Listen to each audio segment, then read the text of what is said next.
Je vais vous présenter le schéma bilan de la nutrition animale chez les mammifères, et notamment comment l'homme va réussir à produire de l'énergie nécessaire à son fonctionnement.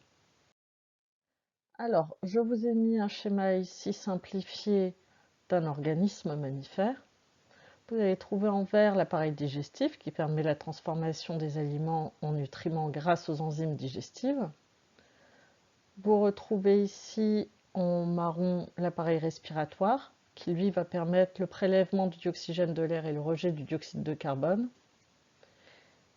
Et en rouge, vous avez l'appareil circulatoire qui permet donc la circulation du sang qui transporte les nutriments et le dioxygène vers tous les organes du corps. Au niveau de l'appareil digestif, donc les aliments sont consommés, ils passent par la bouche, l'œsophage et arrivent dans l'estomac. C'est à ce niveau-là qu'ils vont subir l'action d'enzymes digestives. Ils vont alors être transformés en nutriments et ces nutriments seront absorbés dans le sang au niveau de l'intestin grêle. On parle bien d'absorption intestinale. Cette absorption va être facilitée par le microbiote. Tous les aliments qui ne seront pas digérés seront évacués sous la forme d'excréments. Au niveau de vos narines et de votre bouche, vous inspirez de l'air qui est enrichi en dioxygène, qui passe par la trachée pour aller jusqu'à vos alvéoles pulmonaires. Ce dioxygène va passer dans votre sang.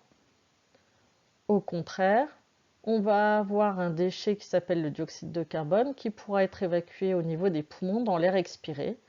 Et l'air que vous allez expirer sera appauvri en dioxygène mais enrichi en dioxyde de carbone. Que ce soit le dioxygène, les nutriments, le dioxyde de carbone, ils sont mis en circulation par le sang. Ici, vous avez le sang qui passe à proximité des poumons qui s'enrichit en dioxygène. Ce sang va retourner du côté gauche du cœur et le ventricule gauche va pouvoir l'envoyer vers tous les organes du corps. Au passage, les organes vont prendre le dioxygène.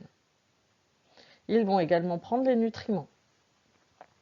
Ils vont les utiliser pour fabriquer de l'énergie, ce que je vais vous détailler sur la diapositive suivante. Mais cette fabrication d'énergie sera à l'origine de l'émission de déchets, c'est-à-dire ici le dioxyde de carbone. Le dioxyde de carbone va être transporté par le sang.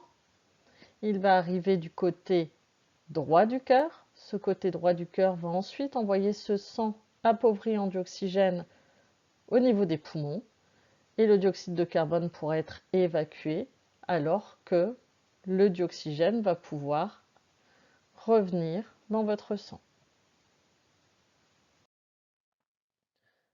Si je vous montre un organe, là on est vraiment sur un organe en détail. Donc votre organe utilise du glucose, utilise du dioxygène pour en faire de l'énergie, de l'eau et du dioxyde de carbone. Donc le dioxyde de carbone, on en a déjà parlé, il sera éliminé dans le sang puis dans l'air expiré. Votre énergie va vous permettre de faire fonctionner votre organe.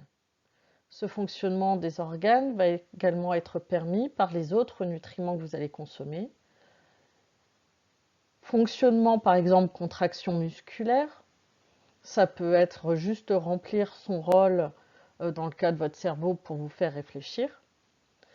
Vous pouvez avoir également une croissance de votre organe. Là, vous êtes adolescent, vous êtes en train de grandir, vos organes augmentent en taille, donc il faut leur apporter des nutriments.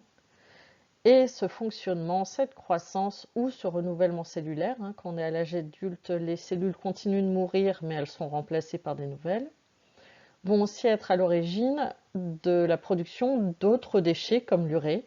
Et ces autres déchets vont aller dans le sang et seront éliminés quant à eux par les reins qui produira l'urine. Je vous souhaite de bonnes révisions à partir de cette petite vidéo, en espérant que cela ait été plus clair pour vous. Bon courage!